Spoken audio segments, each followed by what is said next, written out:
अब ये प्रसंग चल रहा है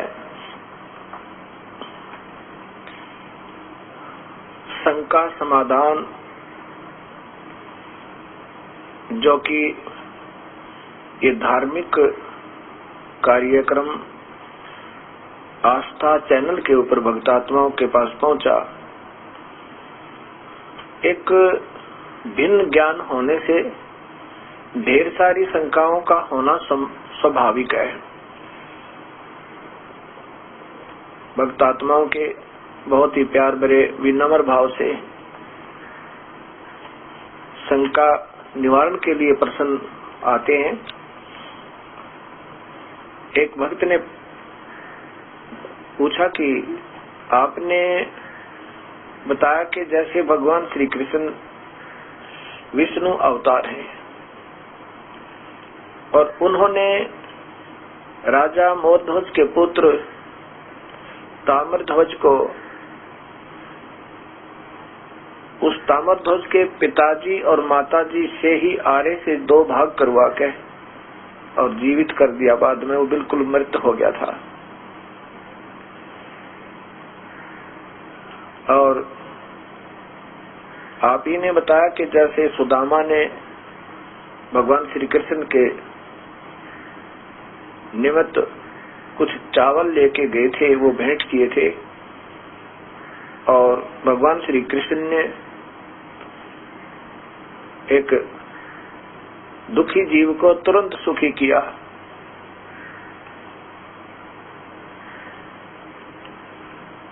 तो फिर कबीर साहब ने ऐसा न्यारा कौन सा कार्य कर दिया जिससे कि हम इनको श्री कृष्ण से भी सर्वशक्तिमान मान सके।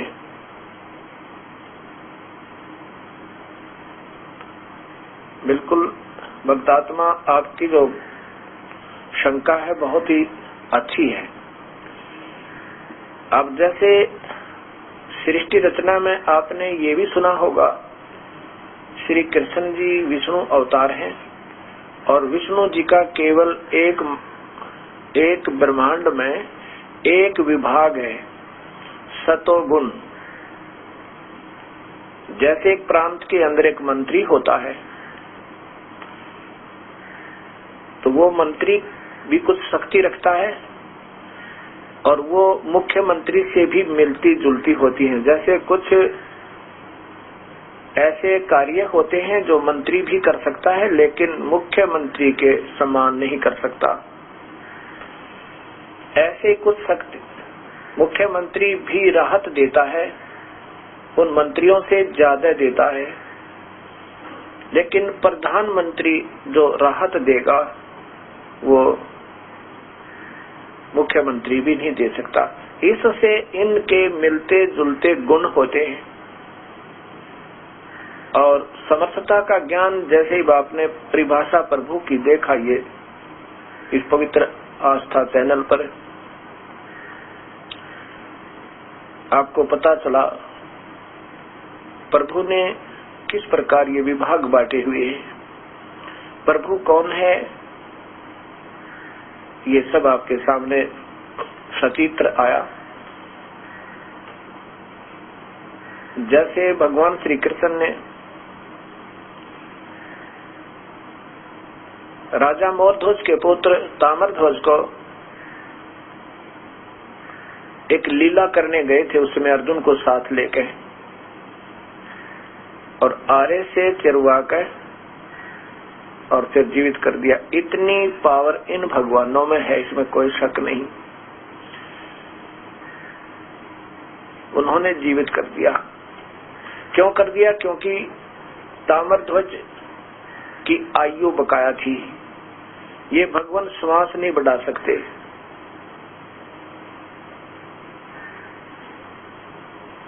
इतनी शक्ति इनके अंदर है कि ये ऐसे बिल्कुल टुकड़े टुकड़े हो गया हो उसको भी जीवित कर सकते हैं। जब तक इनके श्वास हैं ये श्वास नहीं बढ़ा सकते। और कबीर परमेश्वर श्वास भी बढ़ा सकता है। श्वास मीन आयु बढ़ा सकता है, उनका जीवन बढ़ा सकता है, ये जीवन नहीं बढ़ा सकते। जैसे महाभारत के युद्ध में अभिमन्यु चक्रव्यूह के अंदर वीर गति को प्राप्त होता है।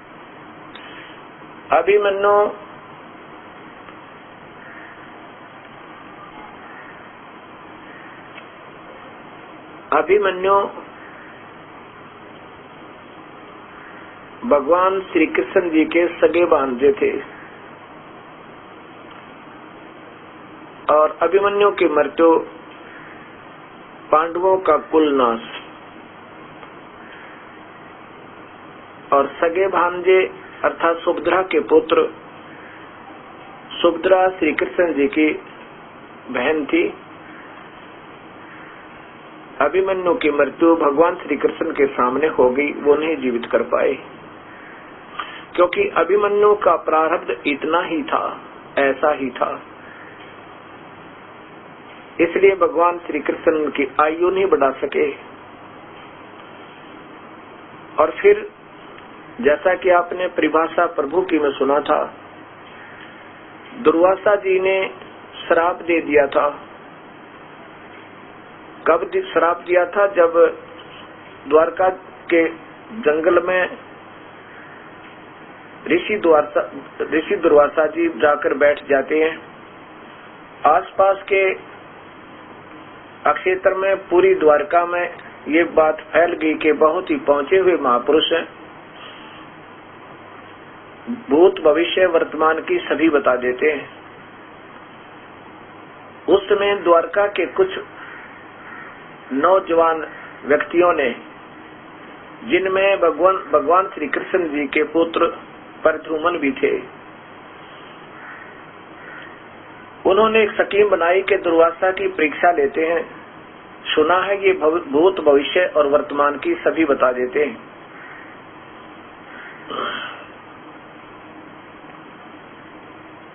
उन्होंने क्या किया? भगवान श्री कृष्ण के पुत्र परद्रुमन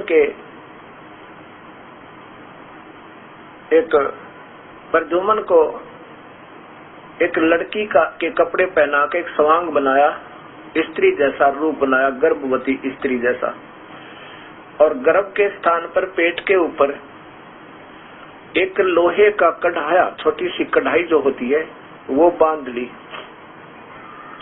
उसके ऊपर छोटे छोटे गूतड़ यानी लोगड़ वगैरह लगाकर रुई, और ऊपर से कपड़ा बांध के और ऊपर से औरतों वाले कपड़े पहना दिए।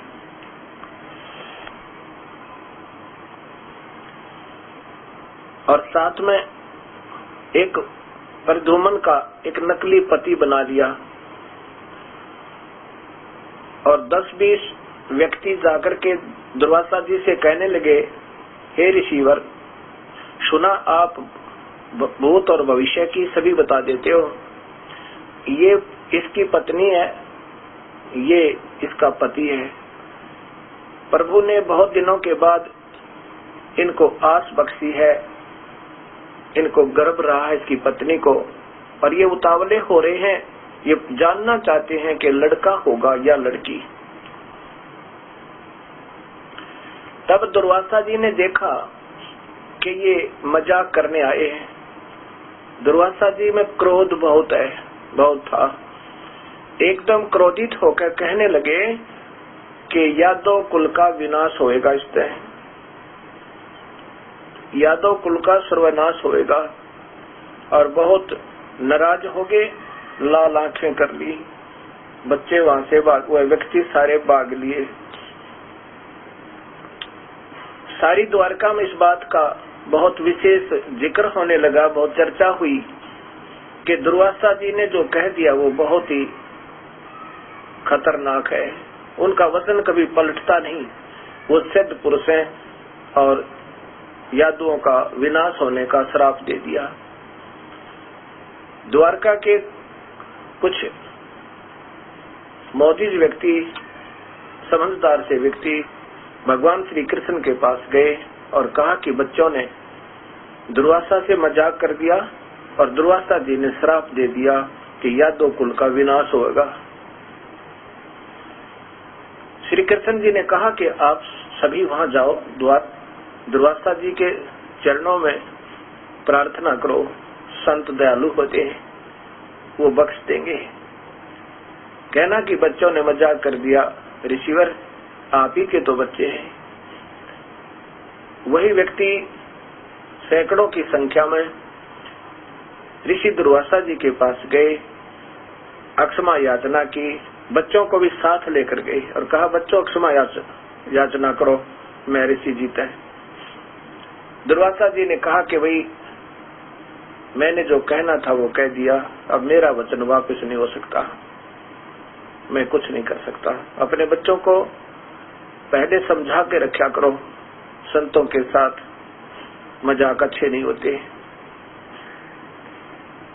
सभी व्यक्ति खूब याचना कर ली, जब नहीं माने दुर्वासा जी तो वापस आ गए। श्री कृष्ण जी के पास जाकर फिर कहते भगवान विनाश हो गया, आप तो समर्थ हो, सर्वशक्तिमान हो, जो चाहो सो कर सकते हो, आप ही अब रक्षा करो दाता। श्री कृष्ण जी ने कहा कि भाई ऐसा करो, क्यों घबराते हो, किस चीज से विनाश होगा? इसी से ना जो कड़ाहा पेट पर बांध रखा था, जो गर्भ बना रखा था नकली। सब कहने लगे हाँ जी, ऐसा करो, जो कपड़े पहन रखे थे, बांध रखे थे उसके ऊपर का रुई लोगड़ वगैरह, उनको जला दो और लोहे के कढ़ाई को घिसा घिसा के चूरा बना के और जमुना में बहा दो, ना रहेगा बांस, ना बजेगी बांसुरी। बड़े प्रसन्न हुए सभी, बड़े प्रसन्न हुए। अब बहुत अच्छा तरीका बताया। सभी ने वो गुदड़ गाभों जितने भी कपड़े उपड़े बांध पैर रखे थे, ऊपर बांध रखे थे, वो जला डाले और उस लोहे के कढ़ाई को पत्थर से घिसा घिसा के चूरा बना के और जमुना में बहा दिया। उस कढ़ाई का एक कड़ा, साइड में दो कड़े होते हैं उनको पकड़ने के लिए, एक कड़ा नहीं घिस पाया। ऐसे आलसी व्यक्ति को दे दिया, उससे वो घिसा नहीं। उसकी ड्यूटी लगाई थी कि तूने ये कड़ा ही घिसाना है सारा, चाहे कितने दिन में घिसा, इसका चूरा बनाकर बहा देना। उसने जब देखा कि सभी अपना काम निपटा कर जा रहे हैं, तू अकेला रह गया। उसने वो थोड़ा सा घिसा था, वो सारा पानी में फेंक दिया जमुना में। अब किसने देखा, कौन देखेगा इसको?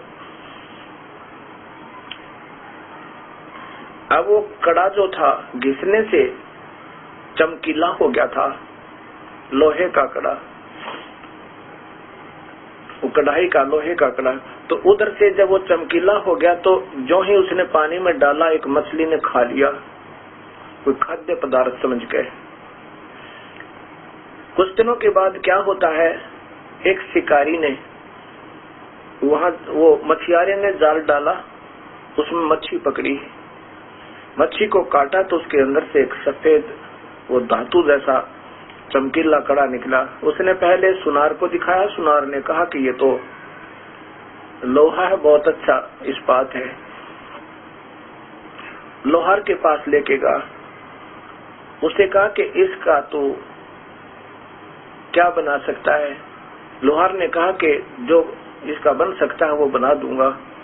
शिकारी भी था वो जो मछियारा था, उसने कहा कि मेरा एक तीर है, उस तीर के आगे का एरो बना दे, और नोकीला हिस्सा, और जहर में बुझा कर बनाना।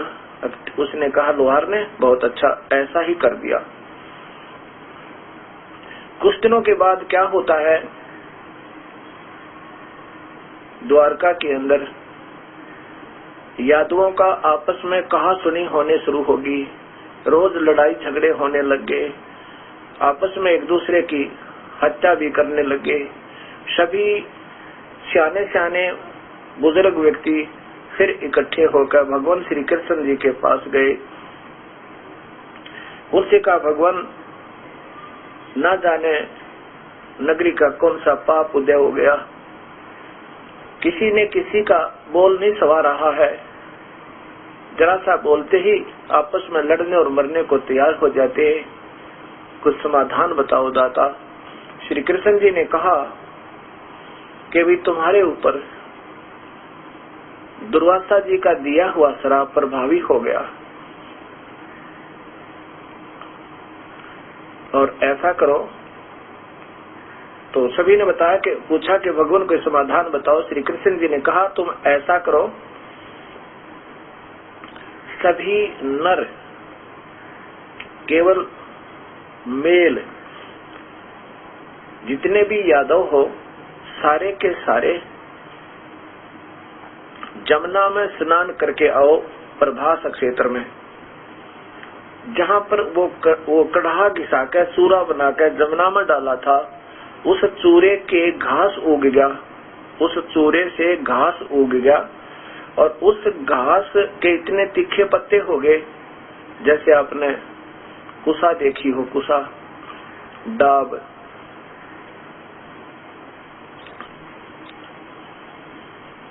कुसा के बहुत तेज पत्ते होते हैं और यदि उस कुसा का पत्ता कोई उंगली से लपेटा लग जावे, ऐसे खींच लेवे तो आधी उंगली को काट देवे।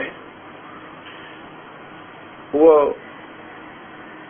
ऐसे जैसे ईख शुगर कैन होता है, इस तरह के पत्ते, चौड़े चौड़े पत्ते का वो घास उग गया उस कढ़ाई के चूरे तय, लोहे के चूर्ण तय। अब यहाँ ये अब वैज्ञानिक व्यक्ति इस बात को नहीं मान सकते, परमात्मा की यही लीलाएं होती हैं। प्रभु उसी को कहते हैं जो ना चाहे क्या कर दे, जो चाहे सो कर दे। और ऐसी सिद्धियां होती हैं। तो ऐसा वो घास उग गया। सभी यादव स्नान करने के लिए उस क्षेत्र में पहुंच गए जहां पर वो चूरा डाला था कढ़ाई का। सब बच्चों को भी ले गए, नवजात शिशुओं को भी ले गए साथ के, कहीं किसी पर श्राप ना रह जा, किसी पर ये साप ना रह जा। अपने बच्चों को, छोटे छोटे बच्चों को, मतलब नर को सब ले गए। वहां जाकर के आपस में फिर कहा सुनी शुरू होगी, छोटी छोटी बातें, गाली गलोच, क्योंकि पहले से उनका मन मुटाव चल ही रहा था। वहां फिर मुक्कम मुक्का एक दूसरे को मारने लगे। वो घास उखाड़े जो उस चूर्ण से उगा था, लंबा लंबा, उसको उखाड़े ऐसे मार दे, गर्दन के चारों तरफ ऐसे लपेटा आवर, ऐसे खींचते, दो टुकड़े हो जा, गर्दन कट के धड़ से अलग हो जावे। ऐसे 56 करोड़ यादव, जिसमें भगवान श्री कृष्ण के पुत्र और पौत्र भी विनाश में आए। वहां पर भगवान श्री कृष्ण उनकी रक्षा नहीं कर पाए। ये काल का जाल है। इन प्यारी आत्माओं को श्री कृष्ण अर्थात भगवान विष्णु, ब्रह्मा, शिव को भी ये धोखे में रखे, अपना उल्लू सीधा कर लेता है, इन्हीं से तप करवाता है, इनको एटम बम बनवा लेता है और फिर स्वयं उसका प्रयोग करता है। जैसे दुर्वासा जी ने वेदों को पढ़ा और वेदों में पाया कि ओम नाम का जाप और खूब ध्यान यज्ञ करे, क्योंकि वेदों में ऐसा लिखा है कि चौथे यज्ञ जो है वो ध्यान यज्ञ है। और ध्यान यज्ञ जब व्यक्ति करता है तो उसको अन्य यज्ञ नहीं करनी पड़ती, क्योंकि चौथे आश्रम में जब ये प्राणी पहुंच जाता है उसमें ना तो ये द्रव्य यज्ञ कर सकता, ना हवन यज्ञ कर सकता, क्योंकि उसमें घर से बाहर चले जाते थे, वानप्रस्थ हो जाते थे। ऐसा मनुजी ने इस जीवन को 4 हिस्सों में बांट दिया था। तो उसमें उनके पास कोई ऐसा द्रव्य नहीं होता था, धन नहीं होता था जिससे वो ये भंडारा आदि कर सके, धर्म यज्ञ कर सके, हवन कर सके, इसलिए वो ज्यादातर ध्यान लगाते थे। ऐसे दुर्वासा जी ने मेडिटेशन करके, ध्यान करके, ओम नाम का जाप जप के और ओम नाम का जाप पूर्ण परमात्मा का समझ गए, क्योंकि वेदों में यही एक अधूरापन छोड़ा है। महिमा तो गाई है पूर्ण परमात्मा की कि उसकी भक्ति करनी चाहिए, अन्य भक्ति नहीं करे। और अन्य उस परमात्मा की भक्ति छोड़कर नीचे की भक्ति करते हैं, ब्रह्म और पार ब्रह्म की, उनको आत्मघाती लिखा है, आत्म हनय, यजुर्वेद के 40वें अध्याय में। और उनसे नीचे की तीनों गुणों ब्रह्मा विष्णु महेश से लेकर नीचे तक की जो करता है वो तो सीधे ही अक्षरिक सुख पाकर तुरंत ही 84 लाख दुनियों में आ जाते हैं। ऐसा गीता जी में भी प्रमाण है 7वें अध्याय के अंदर। इसलिए 7वें अध्याय का 18वें श्लोक में लिखा है कि अर्जुन, ये ज्ञानी आत्मा जिन्होंने ये ज्ञान हुआ कि एक प्रभु की भक्ति करे और नहीं करे किसी की, तीनों गुणों की, रजगुण ब्रह्मा, सतगुण विष्णु, तमगुण शिव जी, और इनसे नीचे की कोई भक्ति देवी देवताओं की ठीक रहे, वो तो ज्ञानी हुआ। और ज्ञानी को मैं बहुत प्रिय हूँ क्योंकि उसको ज्ञान हो गया कि एक प्रभु की भक्ति करनी चाहिए, इसलिए वो मेरी भक्ति करते हैं।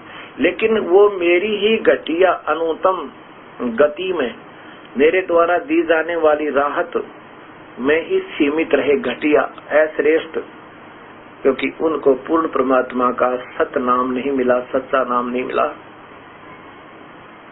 ऐसा इससे ये भी सिद्ध होता है। दुर्वासा जी ने ऐसे तप किया और फिर काल ने, इस ब्रह्म ने, क्षर पुरुष ने उसका दुरुपयोग किया, 56 करोड़ यादव का विनाश करवा दिया। भगवान श्री कृष्ण कोई रक्षा नहीं कर सके। और फिर स्वयं भगवान श्री कृष्ण के पैर में उसी शिकारी ने, जिसने अपने तीर का आगे का जो एरो बनवाया था, हिस्सा वो बनवाया था, तीर बनवाया था,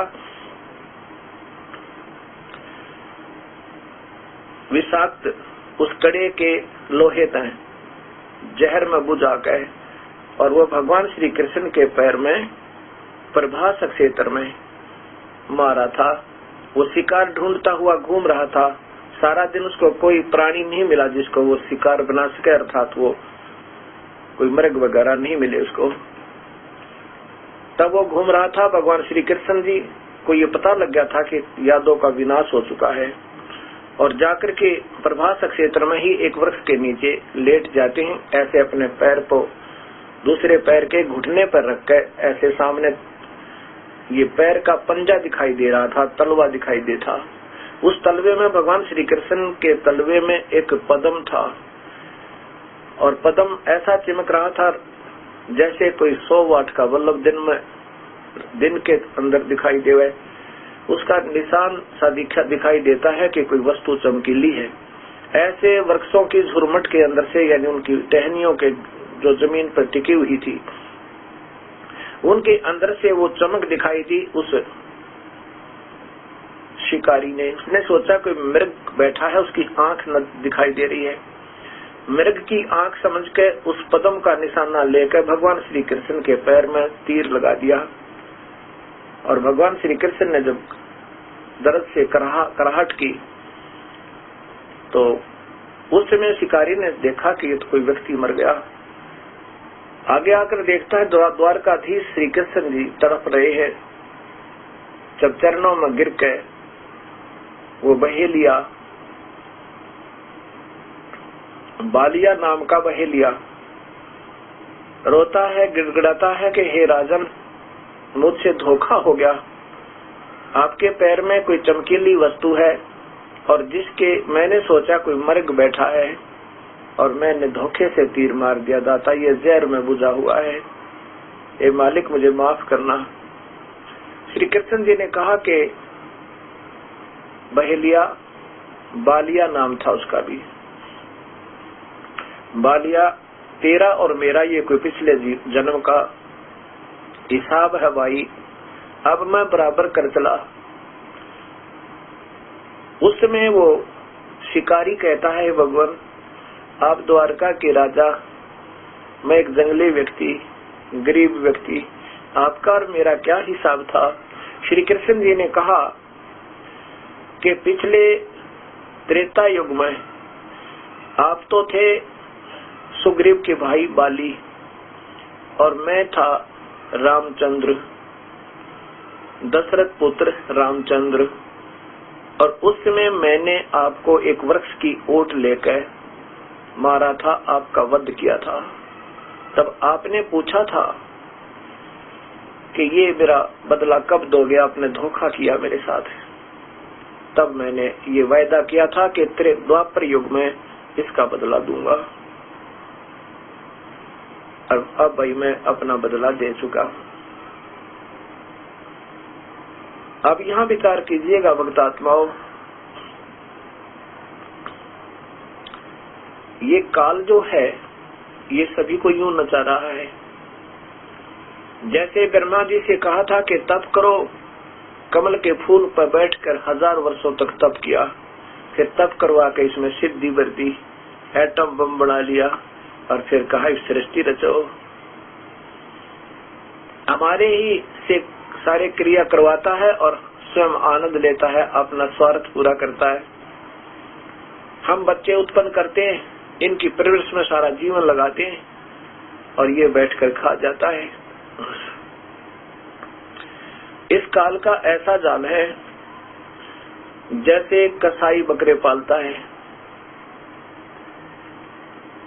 वो क्या करता है, उन बकरों के लिए नर और मादा दोनों प्रकार के उसमें वो बकरे और बकरियां छोड़ देता है।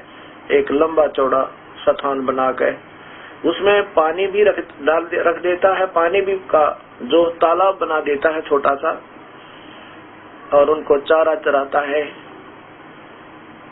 जब वो कसाई उन पशुओं के, उन बकरे और बकरियों के उस स्थान पर जाता है जहां उनको बंद किया होता है, और उनको चारा चराता है, उनको पानी पिलाता है, धूप से छाया में खड़े करता है, तो वो सोचते हैं कि हमारा मालिक बहुत दयालु है, हमारे को कितनी सुविधा दे रखी है। जब वो कसाई देखता है बकरे को ऐसे देखकर ऐसे देखता है, तो वो बकरे उससे प्यार करते हैं, ऐसे जीभ से चाटते हैं उसको, ये सोचकर कितना कृपालु हमारा मालिक है, हमारे लिए चारा डाल रखा, हमारे लिए सारी छाया बना रखी, हमारे लिए जल बना रखा, जल का व्यवस्था कर रखी। और वो कसाई देख रहा होता है ये कितने किलो का हो गया, कितना मांस हो गया, कितने किलो वजन हो गया होगा, और कितने रुपए का ये बिकेगा। और वो भोली आत्मा उसको प्यार करती है अपना मालिक जान के। ऐसे ये काल हमें दिखाई देता है कि भगवान है। प्रथम रूप तो इसका भगवान जैसा है, लेकिन परम रूप इसका काल है। अभी आपको विष्णु पुराण दिखाता हूँ। अब आपको विष्णु महापुराण दिखाता हूँ, गीता प्रेस गोरखपुर से प्रकाशित। अब इन लेखकों को पूर्ण ज्ञान न होने के कारण इन्होंने इसी ब्रह्म को परब्रह्म, इसी को पूर्ण ब्रह्म, इसी को शिव, इसी को सब कुछ लिख दिया विष्णु। अब आपको जो परिभाषा प्रभु की आपने देखा, इससे स्पष्ट हो गया कि 3 भगवान हैं, ब्रह्म, परब्रह्म और पूर्ण ब्रह्म।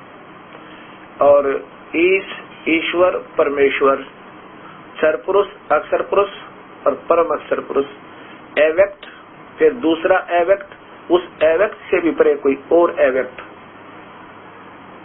अव्यक्त का अर्थ होता है जो व्यक्तिगत रूप में सामने ना दिखे, जैसा वो वहां पर है एज इट इज। इसलिए हमारी दृष्टि से बाहर होने से उसको अव्यक्त कहा जाता है। व्यक्त जो होता है जो व्यक्तिगत रूप है, यानी साक्षात्कार उसका एज इट इज दर्शन हो जाए। अब देखिएगा, ये है गीता श्री विष्णु महापुराण। ये काल से प्रारंभ होती है, श्री विष्णु पुराण, और गीता प्रेस गोरखपुर से प्रकाशित है।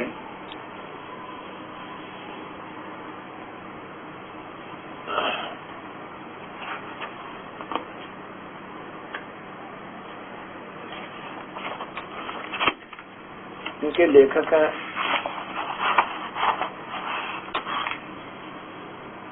ये देखिएगा नीचे, श्री अनुवादक हैं श्री मणिलाल गुप्त, और गीता प्रेस गोरखपुर से प्रकाशित है।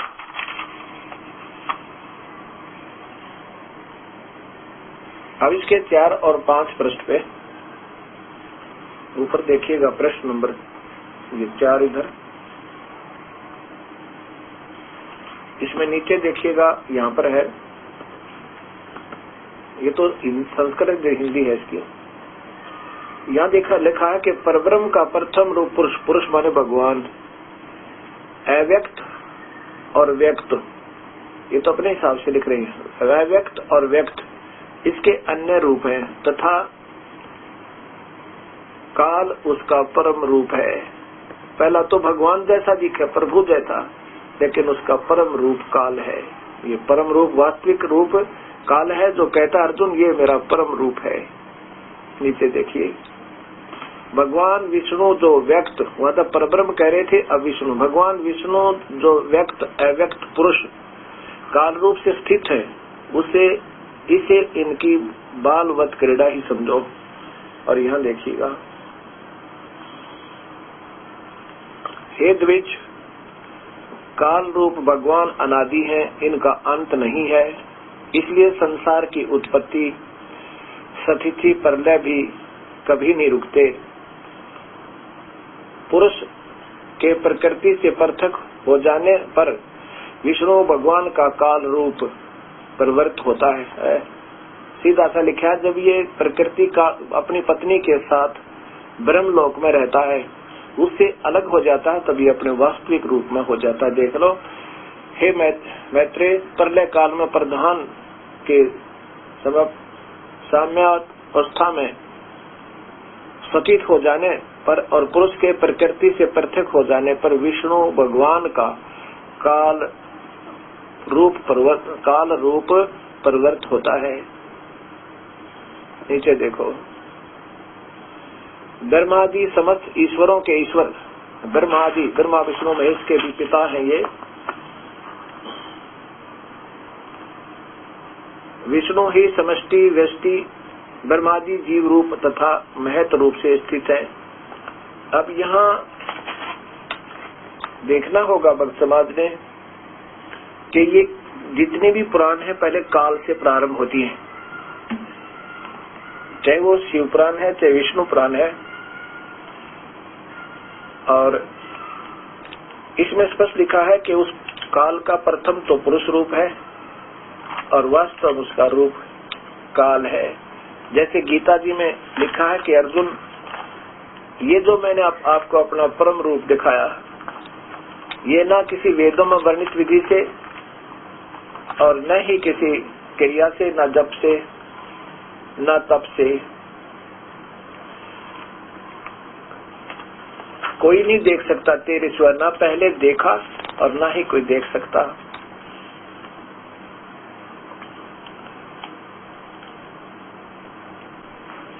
इसी का प्रमाण आपको शिव पुराण में देता हूँ, गीता प्रेस गोरखपुर से प्रकाशित।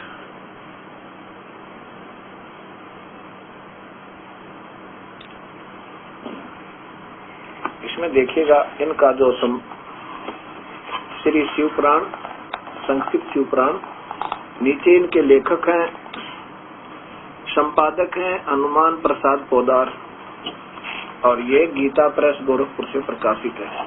मुद्रक हैं गीता प्रेस गोरखपुर। इनके ये प्रश्न नंबर देखिएगा इधर 100 और 101 पर, यहाँ से प्रारंभ होता है। ये प्रकृति सर्वेश्वरी, ये तो माया का जिक्र है। प्रकृति देविका, त्रिदेवों की जननी, ब्रह्मा विष्णु महेश की उत्पन्न करने वाली, उनकी माता यही है जिनकी 8 भुजाएं हैं, उसी को प्रकृति कहते हैं। अब यहाँ बताया है कि वे जो सदाशिव हैं उन्हें परम पुरुष ईश्वर शिव, शंभु और महेश्वर कहते हैं। आगे देखिए, यहाँ पर उन्हीं का जिक्र आ रहा है। ये देखो,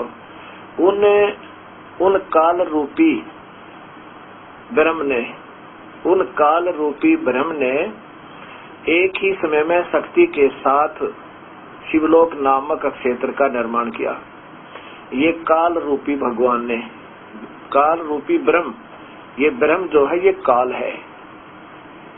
अभी आपके सामने शिव पुराण बता रहा है, और मैं यही बताना चाह रहा है ये दास भी आपको कि हमारे शास्त्रों में सब प्रमाण विद्यमान है।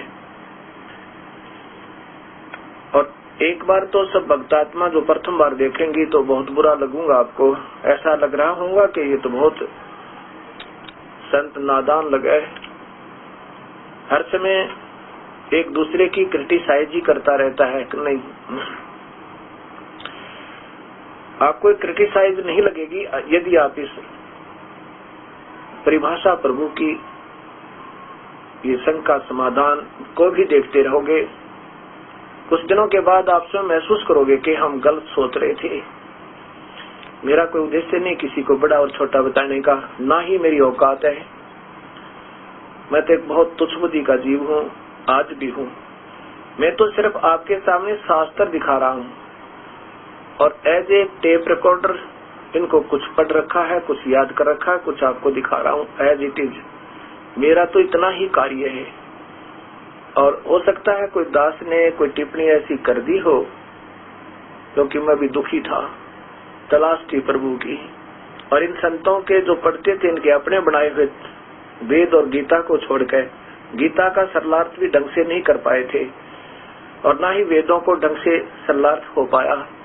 इसलिए वहां तक तो हम बहुत देर में जाते। पहले तो ये सोचा करते थे कि इन महात्माओं ने, संतों ने, जिन्होंने अपने अपने अनुभव बनाए हैं, उनसे कुछ ले लें, क्योंकि हमारा इतनी हिम्मत नहीं, इतने बड़े वेदों को और गीता जी को हम उनका सरलार्थ समझ सकें, उनका भावार्थ समझ सकें।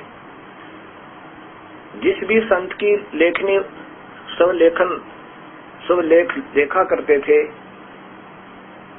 वो ना जाने कहां से शुरू करते थे और कहां छोड़ देते थे, कोई उसका सिर और पैर नहीं मिलता था।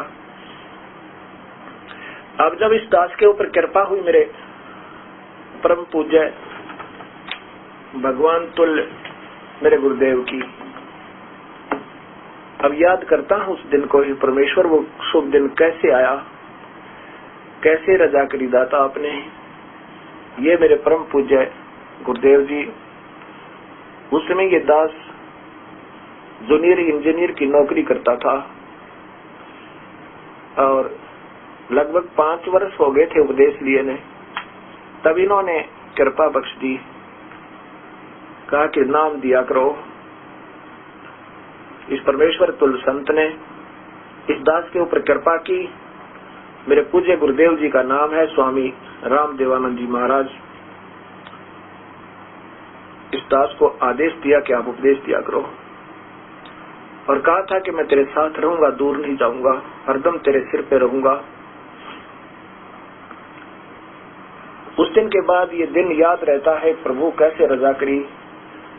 उस समय इस गुरुदेव जी की आयु लगभग 113 वर्ष की थी। अपने जीवन का सारा ही सारे जीवन का इस दास के ऊपर उलेट दिया। कहते हैं गुरु मेहर करे तो कागा से हंस बना दे। हम तो कव्वे थे, कोई भला बुरा नहीं देखा करते थे, हमें हंस बना दिया। और आज उन्हीं के आशीर्वाद का ये प्रमाण है कि सब भक्तात्माओं के सामने ये प्रभु की सत्य कथा आ रही है।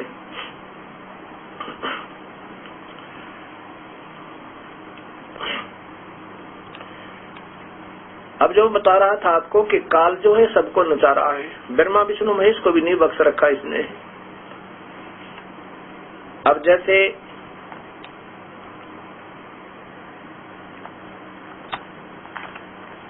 आपने पढ़ा था, श्री हंसराज, श्री परम आदरणीय योगी राज परम संत हंस जी महाराज के अमृत के कलश में उन्होंने लिखा है कि अर्जुन ने भगवान श्री कृष्ण के आदेश अनुसार कार्य किया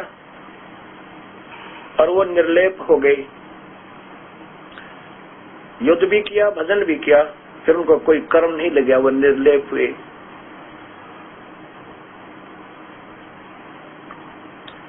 अब क्योंकि गीता जी में लिखा है कि अर्जुन तो युद्ध कर ले, तुझे पाप नहीं लगेंगे।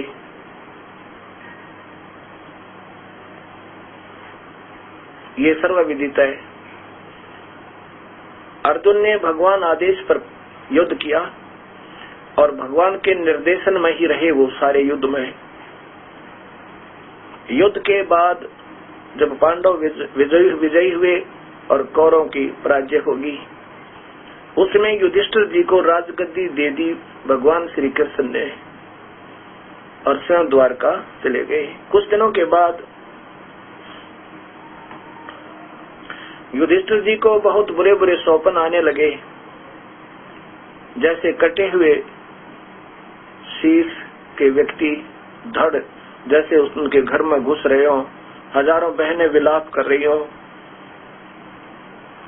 और कह रही थी जैसे कि हे राक्षस राजा, हमारे पतियों के खून पी करके आज तो आनंद मना रहा है। अनाथ बच्चे विलख रहे हैं, रो रहे हैं, बहन चूड़ियां फोड़ रही हैं अपने सुहाग उजड़ जाने पर। इस भयंकर दृश्य को देख के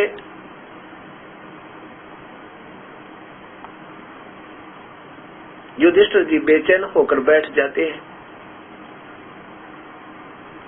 द्रौपदी ने देखा और पूछा कि क्या कारण है आपकी बेचैनी का। नहीं बताया, कहा आप सो जाओ, कोई ऐसी बात नहीं, राजकाज में ऐसे ही चलता रहता है। 2 दिन 3 दिन 4 दिन जब द्रौपदी ने देखा और उसका कोई कारण नहीं जान पाई, तब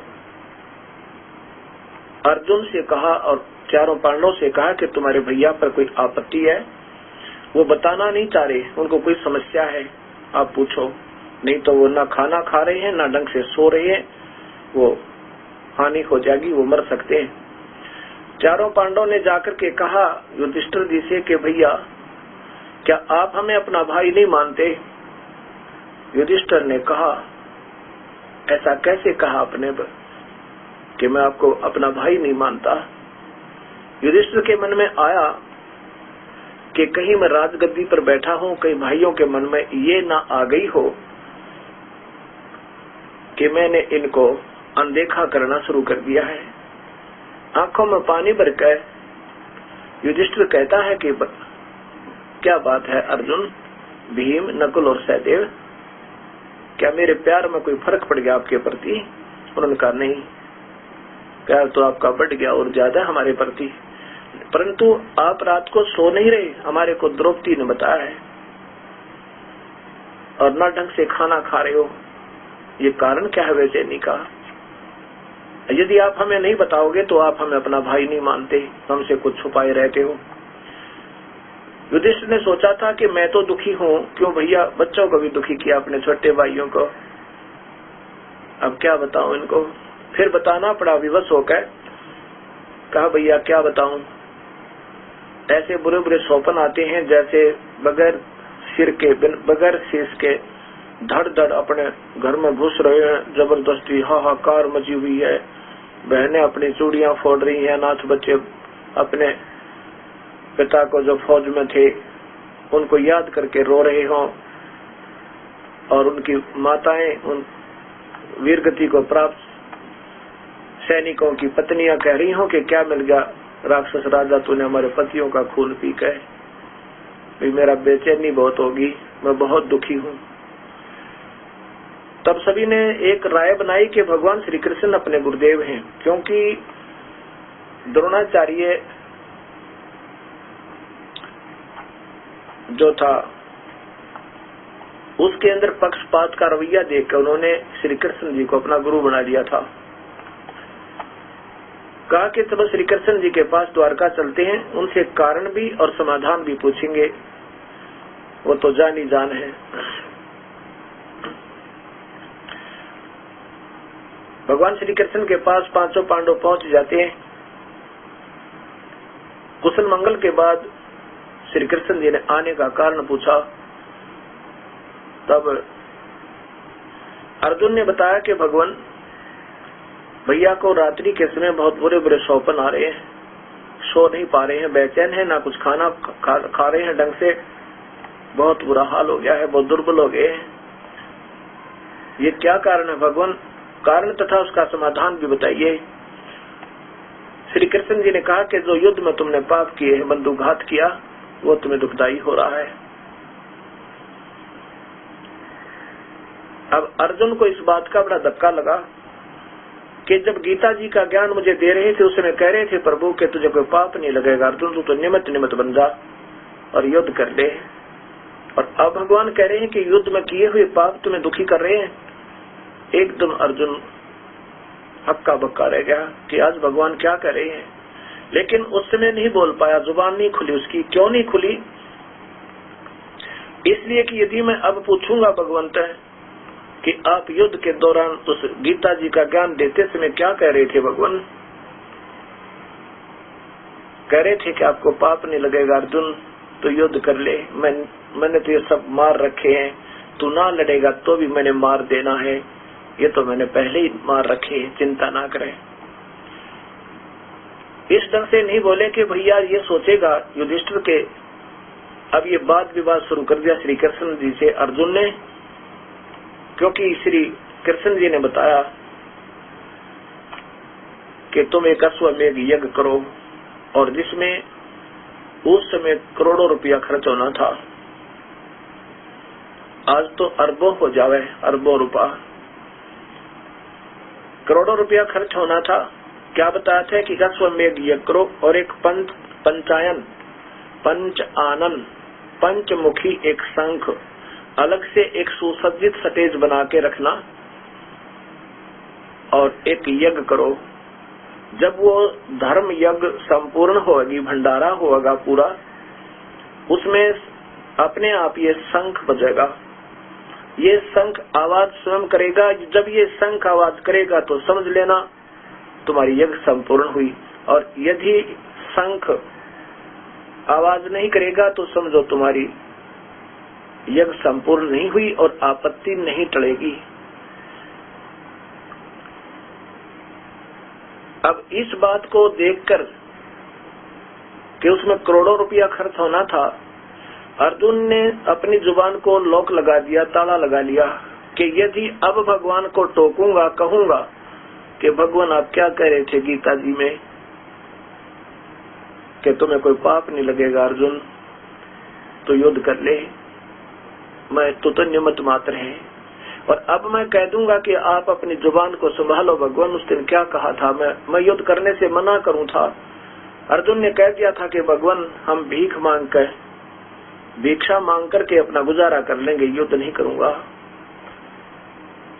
मैं चाहता हूं कि ये दुर्योधन मुझे निहत्थे को मार डाले और मेरी मृत्यु, ये महाभारत का अनर्थ बच जाना।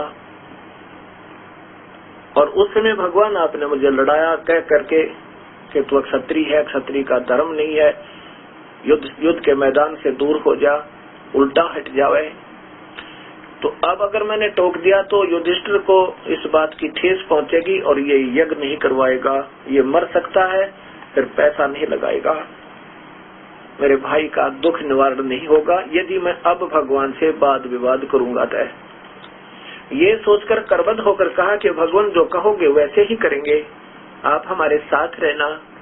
श्री कृष्ण जी ने कहा कि मैं वहीं आऊंगा, क्योंकि गुरु थे उनके, और कहते हैं गुरु बिन हवन यज्ञ नहीं की जाए, गुरु बिन होम यज्ञ नहीं की जाए, गुरु की आज्ञा माहे रही जाए। श्री कृष्ण जी वहां पर उपस्थित हुए और उसमें यज्ञ की तैयारी हुई।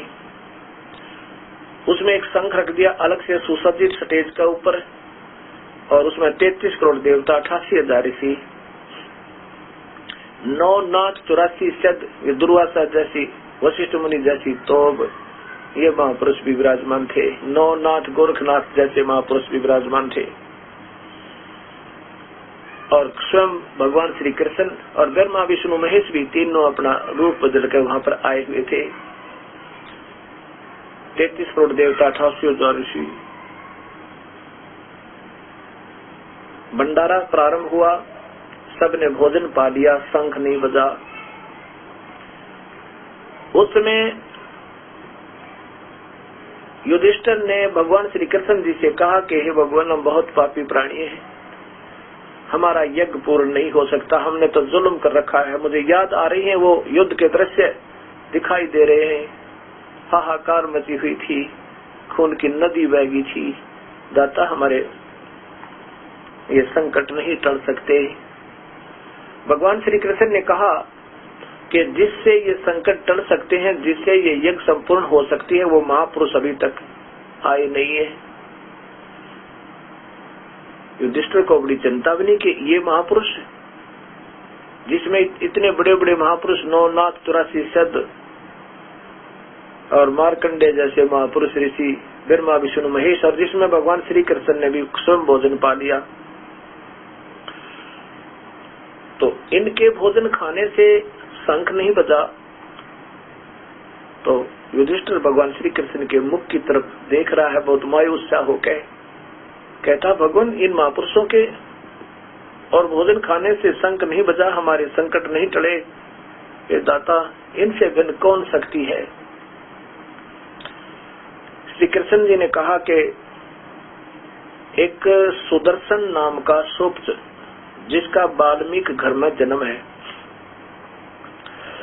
जैसे सुदर्शन तो उनका नाम था, और सुपच जैसे आजकल हरिजन कहते हैं,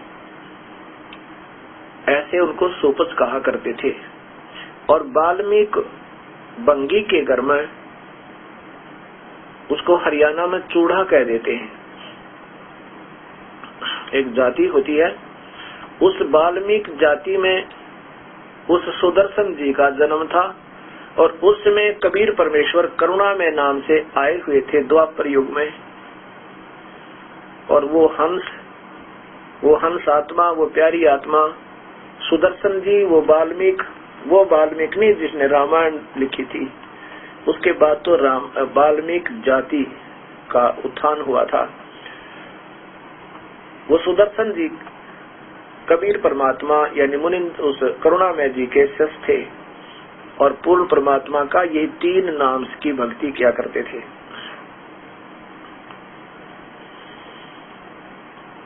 वो उनका शिष्य था। भगवान श्री कृष्ण ने मालूम था ये कभी झूठ नहीं बोला करते, सच बताते, और बाकी ये काल के अधीन है, वो क्रियाएं काल फिर अपने हिसाब से करवाता रहता है। श्री कृष्ण जी ने कहा कि एक सुदर्शन नाम के सुप्त ऐसे ऐसे दिल्ली के इस तरफ रहते हैं, वो क्यों नहीं वो आए तो ये शंख बजाए। तब युधिष्ठिर ने कहा कि हमने भीम का उधर जाने का भीम को कहा था, और ये सबको आमंत्रित करके आया है, पता करते हैं कि उन्होंने उस महापुरुष को आमंत्रित किया या नहीं किया। भीम से पूछा कि आपने उस सुदर्शन नाम के सुपच को आमंत्रित किया या नहीं किया, उस महापुरुष को, महात्मा जी को।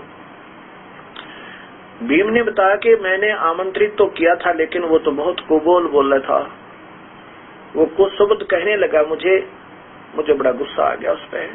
श्री कृष्ण जी ने कहा क्या कहा उन्होंने, जरा बताइए एक बार। भीम ने कहा कि मैंने जब उन महापुरुषों से कहा कि हे महात्मा जी, मैं राजा युधिष्ठिर का, इंद्रप्रस्थ के राजा युधिष्ठिर जी का भाई हूँ, भीमसेन मेरा नाम है, और आपको आमंत्रित करने आया हूँ, कृपा हमारी यज्ञ में दर्शन दीजिए। तब सुदर्शन जी ने क्या कहा, भीम ने बताया कि वो कहने लगा कि भीम तुम तो अन्यायी और पापी आत्मा हो,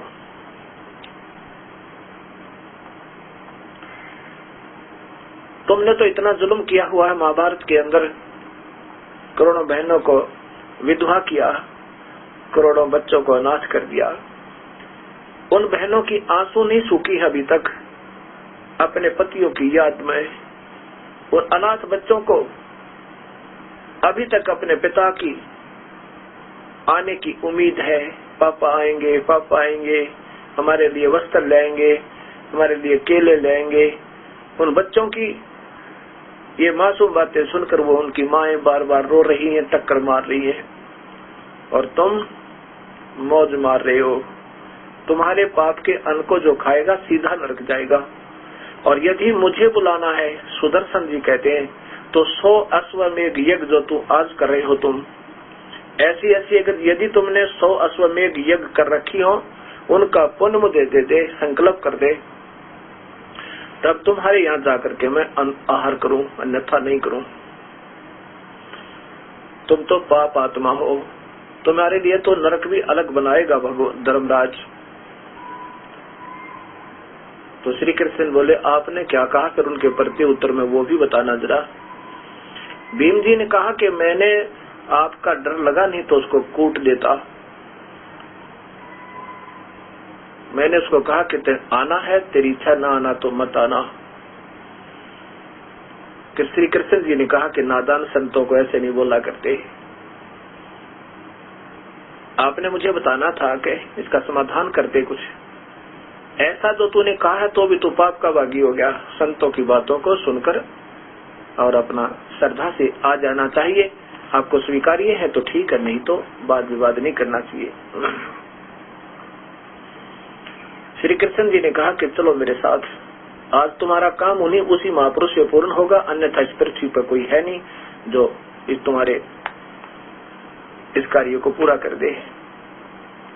अब कहते हैं मरता क्या नहीं करता। पांचों पांडव, छठे कृष्ण भगवान और लेकर रथ पहुंच गए। 1 किलोमीटर की दूरी पर रथ रोक दिया। भगवान श्री कृष्ण ने कहा कि सब जूते उतार के रथ में रख दो और नंगे पैर चलो उस महापुरुष के पास। उस दिन क्या लीला होती है कि कबीर परमेश्वर करुणा में नाम से आए हुए थे। उन्होंने क्या किया, अपनी गुप्त प्रेरणा से सुदर्शन जी को कहीं और भेज दिया 15-20 दिन के लिए। ऐसा मन में आया कि चलो आज इधर घूम के आते हैं, कहीं दूर चले गए रिश्तेदारी में।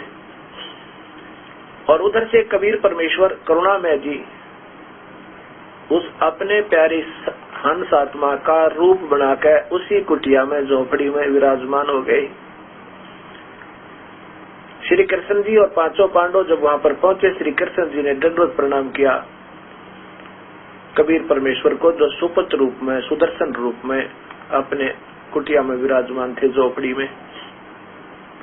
पांचों पांडव ने भी किया। जब श्री कृष्ण जी ने दंडवत किया तो पांचों पांडव ने भी दंडवत किया।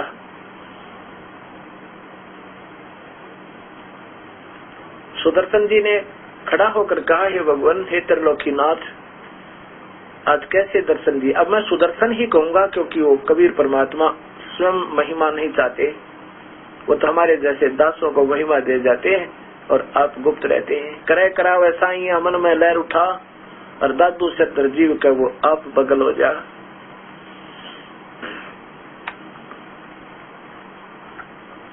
कहा कि हे त्रिलोकीनाथ, कैसे दर्शन दिया गरीब झोपड़ी पे। ओहो, इस दास को दंडवत कर रहे हो, मुझे क्यों पाप का भागी बनाते हो। आप त्रिलोकीनाथ, विशंबर नाथ, आप वास्तव में महान हो। श्री कृष्ण जी ने कहा कि रिसीवर, हे परमेश्वर, क्योंकि वो मालिक कबीर परमेश्वर के पास भी वो शक्ति है कि ये बुद्धि खोल देता है। ऐसे ही जब तक काल की रेंज में होते हैं तो गीता में लिखा है कि सब व्यक्तियों की बुद्धि ज्ञान मेरे हाथ में है, जब चाहे इनमें ज्ञान भर दूं, जब चाहे इनमें अज्ञान अंधेरा भर दूं। तब कबीर साहब ने उनका ज्ञान खोल दिया और सामने देखे वो परमेश्वर तुल दिखाई दिए। तब श्री कृष्ण भगवान ने कहा था, हे सृजनहार, आप एक बार राजा युधिष्ठिर के यज्ञ में दया करो, पग फेरा करो, वहां आपको सभी आमंत्रित करने आए हैं। सुदर्शन जी ने कहा कि मैंने इस भीम को, क्योंकि वो सबसे मोटा तगड़ा अलग दिखाई दे रहा है, मैंने इस भक्त जी से कहा था वो मेरी शर्त पूरी कर दे। तो क्या कहा था कि 100 अश्वमेध यज्ञ का फल मुझे दो तो मैं तुम्हारे साथ चलूं, नहीं तो नहीं। श्री कृष्ण जी ने कहा कि हे परमेश्वर, आप तो चारों युग में आते हो, आप तो चारों युग में आते हो